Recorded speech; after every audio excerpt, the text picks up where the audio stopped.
Coucou, j'espère que vous allez tous bien. Bienvenue dans cette nouvelle vidéo. Alors, je voulais vous remontrer mon frigo. On s'est quitté dans la dernière vidéo avec un frigo vide. Il est toujours vide, mais je vais le remplir un petit peu avec ce que j'ai parce que bon, mon frigo est vide, certes, mais mon congèle, il y a des trucs dedans. Et j'ai aussi quelques petites choses dans ma réserve. Bon, j'ai pas grand chose, mais voilà, j'ai quand même des choses qui me permettent de ne pas aller faire les courses tout de suite. J'ai pas voulu aller faire les courses vendredi parce que vendredi j'étais pas organisée, j'avais pas de liste de courses et je me suis dit si je vais faire les courses comme ça à l'aventure ça va être un carnage. Donc je n'ai pas fait, j'ai juste acheté ce dont j'avais besoin mais c'était plutôt au niveau hygiène, entretien et tout ce qui était bricolage et tout ça. Alimentation j'ai pas fait et j'avais pas envie d'y aller samedi, beaucoup trop de monde, beaucoup trop de monde. Donc là aujourd'hui je vais faire quelques petites choses. Bon, j'ai pas énormément, enfin j'ai pas de viande en fait, donc ça va être voilà, surtout des fruits et légumes, des crudités et tout ça que je vais préparer, des féculents aussi, de façon à avoir des choses dans mon frigo et de déjà pas paniquer quand j'ouvre mon frigo. Voilà, donc ça c'est mon frigo, donc je vais le remplir avec ce que j'ai dans mes réserves, dans mes fruits et légumes et dans mon congèle. Donc on a des sauces, un peu de fromage. Il y a du beurre, de la margarine, mais comme je vous disais dans la dernière vidéo, après vous n'êtes pas obligé de regarder toutes mes vidéos, hein. Moi si vous regardez pas mes vidéos, ça, même si vous ne regardez pas toutes mes vidéos, j'en veux à personne, chacun fait ce qu'il veut, mais je disais que voilà, j'ai plus lardon, j'ai plus crème fraîche, j'ai plus tous ces petits trucs là que j'aime bien avoir, mais du coup je fais sans, mais là vraiment c'est parce que j'avais la flemme, hein. Ici on a un cordon bleu qu'il reste et du jambon parce que je suis passée à la boucherie et vous savez maintenant, je vous ai dit, je préfère acheter ma viande et les tranches de jambon en charcuterie parce qu'en fait ça coûte tellement cher maintenant que je me dis j'aime autant payer cher mais voilà, donner mon fric à quelqu'un qui a besoin de mon fric quoi. Donc voilà, donc là j'arrête de parler et je vais passer un petit coup de propre même s'il est pas très sale parce que je l'avais déjà fait, mais je vais lui repasser un petit coup de vinaigre. Moi je nettoie mon frigo soit au vinaigre soit à l'alcool ménager et voilà, ensuite je vais vous montrer comment je le remplis, mais ça va être du très simple et du rapide. Bon, ici, j'ai des carottes qui sont en train de dire mangez-moi, je vais mourir. Donc, du coup, je vais les préparer, mais je vais pas les faire en crudité parce qu'elles sont un peu molles. Mais je vais les faire cuire et je vais en faire.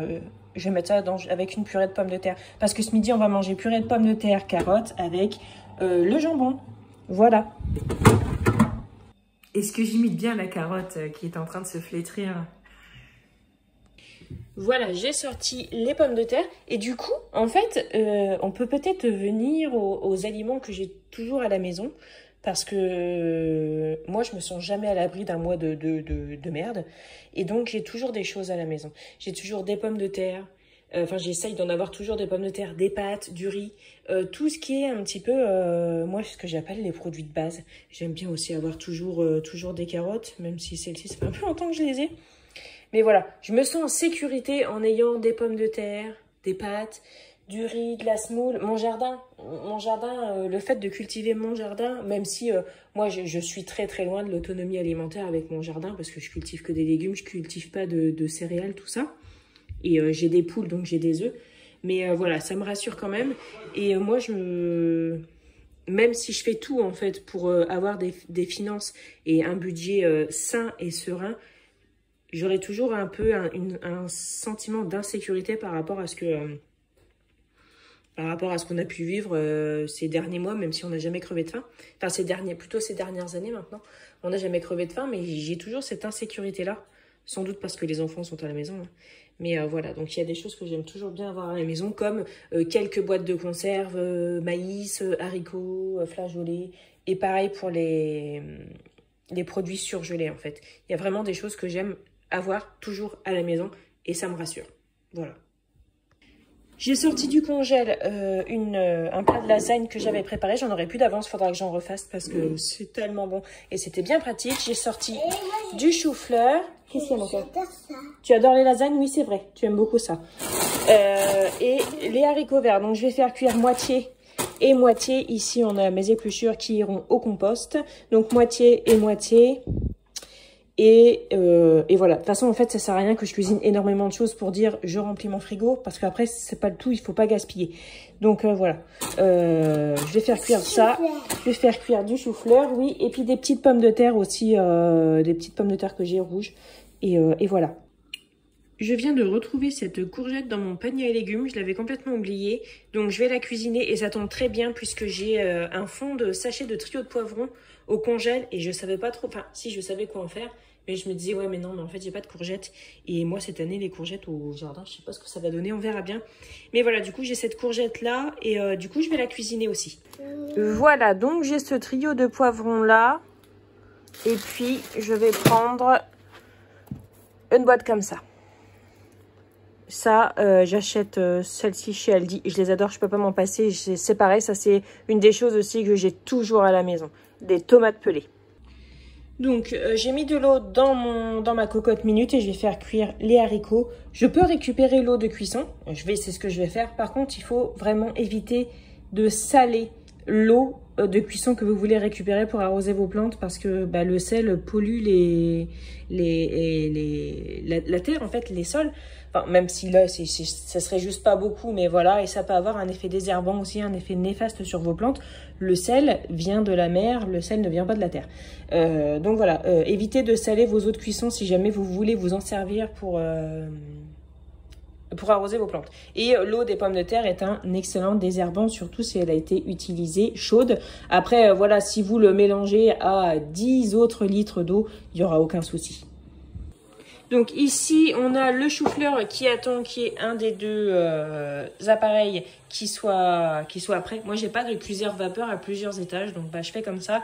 Et même, j'ai pas de panier vapeur pour aller dans mon instant pot. C'est le prochain achat que je ferai parce que c'est quand même bien pratique. Et en fait, le panier vapeur de là-dedans, je l'ai plus. Parce que quand je l'ai eu, le panier vapeur, je m'en servais jamais, ça prenait de la place, ça me gavait. J'en avais deux, parce que j'avais celui qui me sert pour mon compost maintenant, que vous avez déjà vu, et celui qui allait dedans. Et du coup, en fait, j'ai jeté celui qui allait dedans, comme une imbécile. Et du coup, celui que j'ai, c'est un panier vapeur d'ultra cuiseur, mais ça rentre pas dedans. Et j'en trouve pas encore pour l'instant. Voilà, un panier souple qui pourrait aller là-dedans, j'en ai pas encore trouvé là où j'habite quoi. Donc voilà, pour l'instant je fais comme ça. Et maintenant je vais préparer donc je vais me préparer une petite comment dire, une petite casserole avec du trio de poivrons, la courgette, je vais mettre des carottes dedans, je vais mettre ça, je vais mettre un oignon que je vais aller chercher au jardin parce que j'ai plus d'oignons là de l'année dernière, que j'avais acheté un gros filet parce que moi l'année dernière j'ai cultivé des oignons mais pas beaucoup. Cette année j'en ai cultivé plus en espérant en avoir pour toute l'année et donc j'ai acheté des filets d'oignons cette année qui étaient vraiment pas chers, c'était 1,99 € les 5 kilos et franchement le dernier filet que j'ai acheté il m'a duré on est au mois de juin, je crois que je l'ai acheté au mois de janvier, février et je n'ai jeté aucun oignon. D'habitude, je jette énormément d'oignons parce que ça pourrit et tout ça, c'est tout mou et tout. Mais là, les oignons étaient dans un état impeccable. Donc, je les ai gardés super longtemps, je suis contente. Mais là, du coup, je n'en ai plus et j'en ai pas racheté parce que j'en ai au jardin et qui sont bientôt prêts. Bon, là, du coup, ils sont frais. Mais moi, les oignons que j'ai cultivés, c'est pour les garder. Hein. Ce sont des oignons de conservation. Donc voilà, bref, tout ça pour dire, je vais aller chercher un oignon. Et voilà, je vais faire, comment on peut dire ça, un ragoût de légumes. J'arrive pas à trouver mes mots, moi. Mais voilà, ça va ressembler un petit peu à un couscous, sans en être un. Voilà, et puis aussi, j'ai des pois chiches au congèle. Parce que j'avais ouvert une grosse boîte, j'avais mis au congèle. Donc je mettrai dedans aussi. Bon.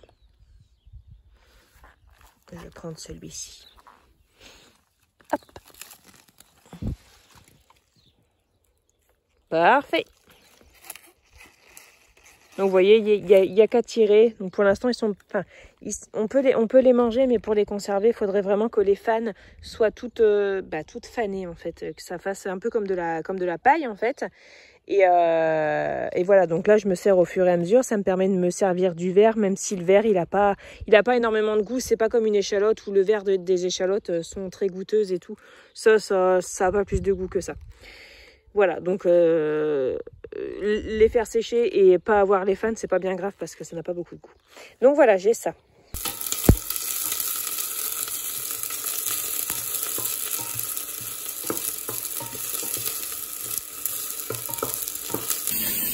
Je vais également ajouter, mais ça fait du bruit, des carottes en rondelles que j'ai au congélateur, là-dedans, avec ça. Et donc après, je mettrai des pois chiches. Et j'avais complètement oublié de mettre en route ça. Donc du coup voilà. Mais là, les carottes et les pommes de terre normalement sont cuites. Donc je suis en train de faire évacuer la pression pour pouvoir ouvrir ma mijoteuse et on fera la purée avec. Donc la pomme de terre et carottes elles sont cuites d'une façon optimale. Je vais les passer dans le presse-purée. Voilà. Moi je me sers de ça. Et voilà, je vais mettre un petit peu de lait, un petit peu d'eau de cuisson, du sel, du poivre, de la noix de muscade. Et puis on passera à table pour ce midi. Ça, c'est en train de cuire. Hop. Et ici, du coup, on a les haricots verts. Et ici, le chou-fleur qui attend. Voilà, donc la purée est prête. Ici, on a les tranches de jambon. J'ai cette boîte de tartare là qui est... voilà, la date est dépassée de quelques jours hein, maintenant. Et donc, on va l'entamer, on va le manger rapidement. Et voilà, et donc, j'ai fait cuire aussi... Enfin, j'ai fait réchauffer le cordon bleu qui est resté. Voilà, donc on passe à table. Alors ici on a les pois chiches que j'avais mis au congèle, qui étaient en conserve et que j'ai mis au congèle parce que ça restait. Voilà, j'ai retiré quelques... Voilà, vous voyez bien quoi. J'ai détaché des grains de pois chiches et du coup je vais les mettre là. Enfin des grains de pois chiches, non des pois. Je vais les mettre là. Ok, les haricots verts sont prêts, les choux-fleurs aussi. Et ici, on a les légumes qui sont cuits aussi. Je vais mettre ça au frigo. Je vais préparer les tomates, mais les concombres, je ne vais pas faire en salade. Je vais les faire en bâtonnet pour les tremper dans une sauce ketchup mayo. Puisque moi, j'aime bien les faire au yaourt ou à la crème fraîche. Et il n'y en a plus. Et nous, on n'aime pas trop les concombres à la vinaigrette. Donc du coup, voilà, on va le faire plutôt en dips. Et je vais préparer ça et ensuite je vais faire cuire quelques pâtes et un peu de semoule. Voilà, donc j'ai mis de l'eau à bouillir pour faire la semoule que j'ai enrobée d'huile. Donc là je suis en train de mettre de l'huile bien partout, j'ai mis une cuillère à soupe d'huile. Et ici c'est l'eau pour les pâtes, je vais mettre les couvercles dessus. Voilà, donc j'ai coupé toutes les tomates qu'il me restait, parce que de toute façon après je vais retourner faire je vais aller faire des courses et j'achèterai des tomates et j'espère que bientôt je pourrai me servir des tomates qui sont dans mon jardin, parce que celles que j'ai, je vais vous les montrer là tout de suite, elles sont presque bonnes, non pas du tout, mais elles vont bientôt commencer à jaunir pour devenir rouges après. Donc voilà, je vais assaisonner ça avec des échalotes. Donc moi j'ai des échalotes dans ma caisse de légumes, mais je ne cultive pas encore d'échalotes moi-même. En fait, si vous avez déjà vu mes vidéos, moi j'ai une petite parcelle que je cultive et je l'agrandis au fur et à mesure, en fait, le temps d'apprendre, même si ça fait plusieurs années que je fais du jardin. Enfin, en fait, j'ai toujours fait du jardin, mais ça a toujours été du jardin de base. Et moi, ce que je veux, c'est apprendre à faire de plus en plus de choses maintenant. Et du coup, j'y vais petit à petit, parce que si je fais trop de choses d'un coup, je vais être déçue. Et je veux pas être découragée. Donc là, pour l'instant, je fais pas encore d'échalotes, tout comme l'ail, en fait, je ne fais pas encore. Par contre, les oignons, je commence à maîtriser. Je maîtrise très très bien. Donc voilà, donc les échalotes ne sont pas de mon jardin. Et je vais aller récolter aussi de la ciboulette. Bon, ça, c'est la ciboulette de mon jardin. Ça, ça, je maîtrise parce que ça repousse tout seul. Et que, voilà, au printemps, ça commence à pousser. On serre au fur et à mesure. Je laisse monter en fleurs pour les bourdons. Et enfin surtout pour les bourdons, oui. Après il y a quelques abeilles, mais c'est surtout les bourdons. Nous on consomme pas les fleurs de ciboulette, ça ne nous intéresse pas. Alors on sait, hein, c'est régulier que vous nous dites ça tu peux le manger, ça tu peux le manger, ça tu peux le manger. Oui, mais il y a des choses qui ne nous intéressent pas. Donc c'est vrai que si on avait que ça à manger, bien évidemment qu'on le mangerait. Mais voilà, nous ça nous intéresse pas plus que ça. Et donc voilà, et tout ça pour dire qu'une fois la floraison, enfin une fois que les fleurs commencent à être toutes sèches, je ratiboise mon pied de ciboulette et il repart. Donc là, je vais vous le montrer là tout de suite aussi. Il est en train de repartir. Et voilà, donc là, on a les tomates, hein, comme je vous disais, qui commencent un peu à jaunir. Je suis trop contente. Ici, il y en a plein. Qu'est-ce que j'ai écrasé? Je sais pas ce que c'était. Voilà, donc là, c'est une culture en seau. Et c'est contre ma fenêtre parce que comme il y a eu de l'orage et tout, j'avais pas très envie de tout perdre. Donc je les ai posés là. C'est l'avantage en fait de faire une culture en seau, c'est que du coup, je peux les déplacer. Voilà, donc là, ça commence à être compliqué parce que depuis 3 semaines, il y a la piscine. Et du coup, on a peu de place pour passer, mais voilà. Donc la piscine, on avait dit qu'on la mettrait pas, mais en fait, finalement, on l'a mise parce qu'on a demandé aux enfants leur avis et vraiment, ça leur tient à cœur d'avoir la piscine. Donc voilà. Hop, et donc voilà, la ciboulette, une fois, enfin là, elle a bien repoussé, mais je l'ai déjà ratiboisée. Et ça refait quelques fleurs. Voilà. Donc là, moi, je me sers au fur et à mesure. Et quand je vois qu'il y en a beaucoup, je vais tout tailler. Et je vais je mettrai au congèle, en fait, au fur et à mesure. Voilà. Donc ça, c'est un pied de ciboulette que j'ai. J'en ai un là. Et j'en ai un deuxième... J'en ai un deuxième ici. Voilà. Et ça, en fait, ça, c'est de la ciboulette qu'il y avait derrière la cabane de jardin. Donc ça avait dû être planté par les anciens habitants de la maison. Et du coup, voilà, moi, j'ai récupéré 2 mottes. Voilà, ça, je l'ai récupéré il y a 2 ans. Donc voilà, elle est belle aussi. Et vous voyez, c'est dans un bac. Mais après, c'est un bac qui est assez... il est grand, quoi. C'est pas un tout petit bac. Et hier, j'ai planté des carottes ici. Mais je vous ai tout dit en story sur Instagram. Et voilà, donc du coup, je vais prendre de la ciboulette. Elle est super belle. Celle-ci, elle est bien épaisse. C'est ma préférée. Oui, moi, j'ai des plants de courgettes. Enfin, j'ai des pieds de ciboulette préférés. Qu'est-ce que vous voulez que je vous dise ? Alors, maintenant, je vais préparer la vinaigrette. J'ai des mouches, ça me gave. Je vais préparer donc la vinaigrette pour les tomates, mais aussi pour la salade, puisque là, je vais aller ramasser une salade. Donc, je vais utiliser de la moutarde. Et je crois que c'est de la moutarde à l'estragon, celle-ci. Mon mari, il a travaillé dans une vinaigrerie en intérim quand on a fait la transition entre la boulangerie et maintenant. Il a fait quelques petits travaux en intérim en attendant. Et du coup, il a travaillé à l'usine en vinaigrerie et il ramenait beaucoup de moutarde, beaucoup de vinaigre en fait quand il y avait des choses qui passaient en pas bon en fait au niveau de la machine. C'était du rebut. Je sais pas si c'est comme ça que ça se dit. Mais du coup, en fait, c'était pas vendable. Mais c'est tout à fait consommable. Et du coup, mon mari en avait ramené plein. Et celle-ci, voilà, vous voyez la date de péremption? Donc voilà, je vais l'ouvrir. On verra bien si elle sent bon, si elle a bon goût et tout. Je m'en servirai, sinon c'est mort.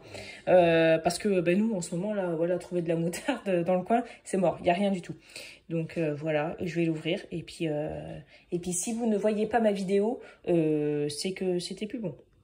Bon, du coup, j'ai ouvert celle-ci. Je vous disais, c'était à l'estragon, mais en fait, non. Celle-ci, c'est ail et persil. Et en fait, j'ai goûté et je n'aime pas du tout. Mais alors, je ne sais pas vous dire si c'est parce que je n'aime pas le goût ou si c'est parce qu'elle est plus bonne. Donc voilà, du coup, je laisse et je vais ouvrir donc celle-ci. Celle-ci, c'est à l'estragon. C'est parce qu'en fait, comme il n'y a pas d'étiquetage, c'est un peu compliqué. Mais celle-ci, c'est estragon, c'est sûr. Et celle-ci, elle est un petit peu plus récente. Ok, donc celle-ci, elle est bonne. En même temps, la moutarde à l'estragon, ça, si vous ne... Enfin, bon, là, vous pouvez pas savoir parce qu'elle n'est pas étiquetée, mais c'est la moutarde Clovis qui est voilà, fabriquée à Reims. Et à l'estragon, moi, je la connais, je l'aime beaucoup, que ce soit estragon ou piment d'Espelette, j'adore. Et elle a le goût, Donc ça, en fait, je pense que c'est parce que je n'aime pas. Je ferai goûter à mon mari et s'il trouve que c'est pas bon, c'est tout, ça ira à la poubelle. C'est parce que, en fait, étant donné que j'en ai jamais mangé, je ne saurais pas vous dire si c'est bon ou juste si c'est plus bon. Mais persil, ail, je me doutais que ça ferait un truc bizarre. Bref, revenons-en à nos moutons.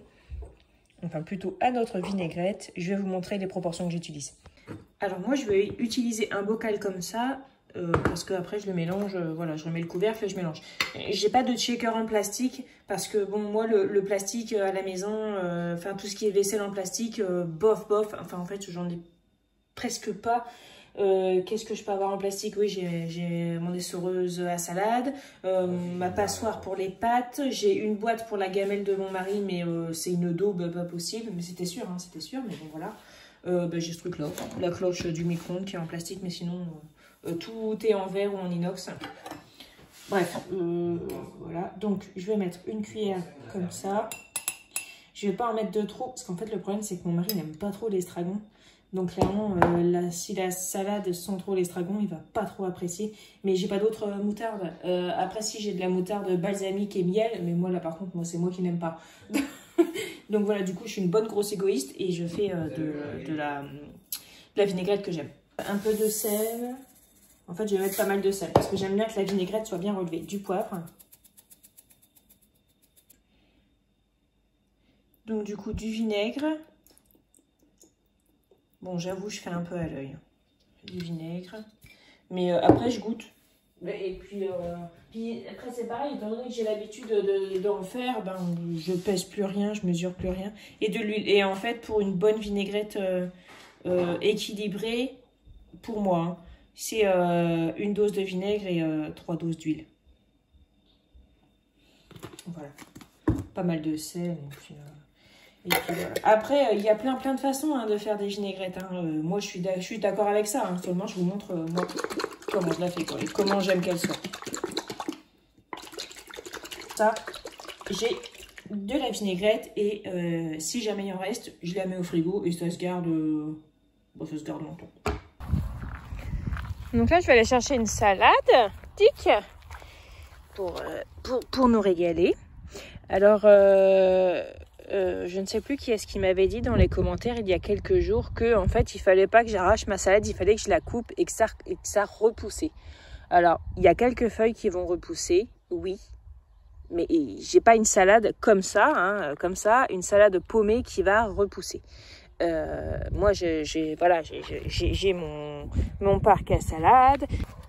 Ici, j'ai plein de petits plants de salade qui repoussent. Ça pousse très très bien la salade. Donc en fait, ben si, je l'arrache, je retire la racine et voilà. Et ensuite, je mets une autre salade à la place. Et ça va assez vite. Le temps est assez propice parce que bon ben voilà, les salades que vous voyez ici. Voilà, là, je les ai plantées il n'y a même pas une semaine et elles étaient minuscules. Et c'est quand j'avais arraché toutes les salades de mon bac à salade que je viens de vous montrer, parce que ça faisait super longtemps qu'elles étaient en place. Celles-ci, je les avais plantées au mois de mars, et en fait, elles étaient toutes minuscules, tellement elles étaient toutes les unes sur les autres, en fait. Donc du coup, moi, je les arrache, en fait. Je cherche pas à ce que la plante refasse quelque chose derrière, surtout si elle n'est pas faite pour ça. Une salade, voilà, tu récoltes une salade, et après... t'en replantes une autre. Sauf si, voilà, il me restait plus qu'un seul plant de salade et que ma survie en dépendait, bien évidemment que je le ferais, mais j'ai plein de graines de salade, j'ai plein de plants de salade qui arrivent, voilà, je m'embête pas avec ça. Moi, je fais un jardin pour le plaisir, mais aussi pour nous nourrir. Ça me prend beaucoup de temps quotidiennement, donc voilà, je veux qu'il y ait quand même un minimum de rendement. Voilà, je fais pas juste un potager pour faire joli, c'est aussi vraiment pour nous nourrir, hein, pour qu'on puisse faire des économies. Donc voilà, il y a des choses que je fais pas parce que, à mon sens, ça vaut pas le coup, c'est pas rentable en fait. Voilà. Du coup, je sais pas si je prends une laitue, mais celle-ci, mais elle est magnifique. Mais alors par contre, ah oui, c'est vrai que j'avais planté plusieurs choses. J'avais planté des laitues et des Batavia à bord rouge, comme ça, là, celle que vous voyez ici, voilà. Mais celle, par exemple, que vous voyez là, et ainsi que toutes les autres que j'avais avant mais que je n'ai plus, ce sont des plants que j'avais achetés, c'est vrai. Et donc là, du coup, là, celle que vous voyez ici, ça sera comme ça. Et je viens de voir que j'avais une laitue ici et ici. Là. Et donc ça fait partie, voilà, en fait, les salades que vous voyez là, et celles que vous voyez là, je les ai plantées au même moment. Seulement, j'avais pas tout desserré en fait, justement pour avoir un décalage dans les cultures, de façon à hop, prendre une salade, en prendre une autre, et voilà, et au fur et à mesure ça grandit. Voilà, donc je pense que je vais prendre celle-ci. Mais celle-ci, il faudra pas tarder. Après, comme c'est de la laitue, je ne sais plus c'est comment que ça s'appelle. C'est de la grosse blonde paresseuse et du coup elle va pas monter en graines tout de suite. Puis bon, de toute façon il fait tellement, enfin il fait pas froid mais il fait pas trop chaud, donc ça va pas monter en graines. Voilà, vous savez tout sur vous savez tout sur les salades. Et sinon ici j'ai planté les haricots verts que je vous avais parlé dans le dernier vlog. Je les ai plantés hier. Et puis il y a plus juste après, il y a plus cette nuit. Il est tombé 9 mm cette nuit, donc du coup j'ai pu les haricots verts, je les ai plantés et du coup, je suis assez sereine. Qu'est-ce qu'il y a, mon chaton? Voilà, donc j'ai récolté la salade et là, pour éviter de faire trop de bazar dans ma cuisine, je vais déjà commencer à la décortiquer ici et à donner aux poules. Parce que là, les feuilles, là, elles vont manger et au niveau de la racine, elles vont aller picorer s'il y a des petits trucs. Donc pour faire les salades, je vais faire un mélange d'eau avec du vinaigre.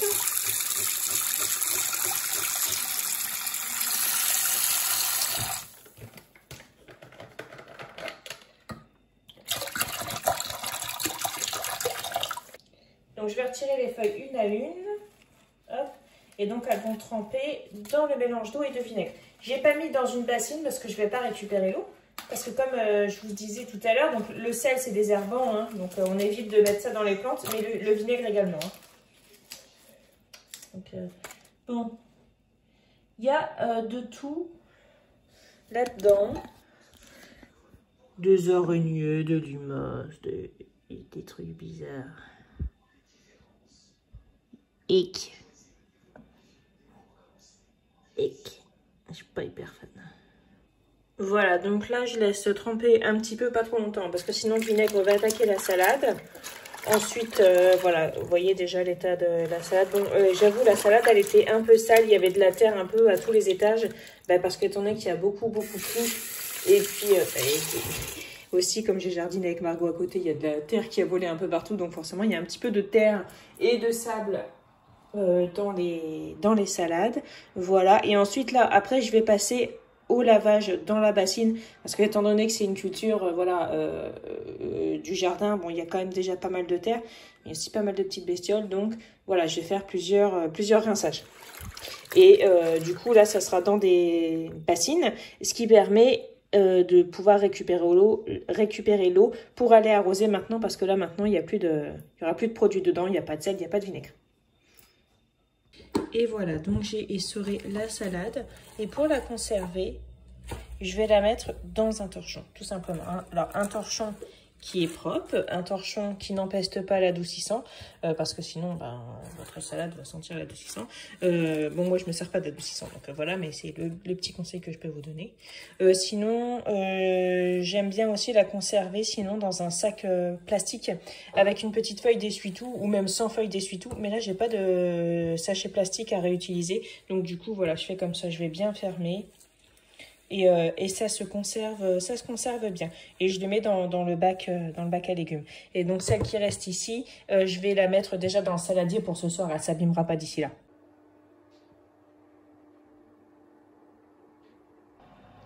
Et voilà maintenant mon frigo rempli, ça va mieux. Donc ici on a les légumes pour faire un peu un genre de couscous, le chou-fleur, les haricots, donc ça ce sera assaisonné voilà, au moment de manger. Ça ce sont les lasagnes pour ce soir entre autres, la salade de tomates, des pâtes, de la semoule, le restant de purée de pommes de terre et carottes. Ici on a la moitié d'un oignon et un tout petit bout d'échalote.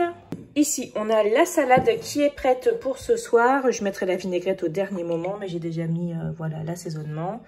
Là, c'est le concombre que je couperai en petits bâtonnets avant de manger aussi, que je mettrai là-dedans. Voilà. Ça, c'est mon petit... Alors ça, c'est la cloche du micro-ondes, mais qui sert quand même beaucoup plus hein, à porter les déchets végétaux plutôt que... Ah non, c'est mon voisin, je croyais... Oui, c'est mon voisin. Je croyais que c'était les poules qui s'étaient sauvées, mais non, ce sont mes voisins qui rigolent. Donc les déchets végétaux, voilà, je les mets là. Et donc, alors mon compost, il est là. Voilà, alors, officiellement c'est un compost, mais moi je plante partout. Hein. Voilà, j'en mets partout, donc je vais mettre un peu de ça au pied des plantes, mais je vais en mettre aussi dans mon poulailler, dans mon potager, et puis dans les seaux de tomates. Voilà. Donc là, je vais ramasser les œufs et demain, je vais nettoyer le poulailler parce qu'il y en a besoin. On voit que mon sol est calcaire. Hein. Hop là. Donc, j'ai récolté 8 œufs et là, il y a 3 jours de ponte. On a 3 poules. Voilà, donc j'ai une poule qu'on a eue toute jeune, enfin nous avons une poule qu'on a eue toute jeune, donc la plus grosse, la plus claire, et les 2 autres un petit peu plus petites et plus foncées, ce sont des poules de réforme. Voilà, donc les poules de réforme, hein, elles sont vendues peu cher par les éleveurs parce qu'elles pondent moins, elles sont moins rentables, mais bah, elles pondent encore très très bien. Pour nous, petits éleveurs domestiques, c'est très bien.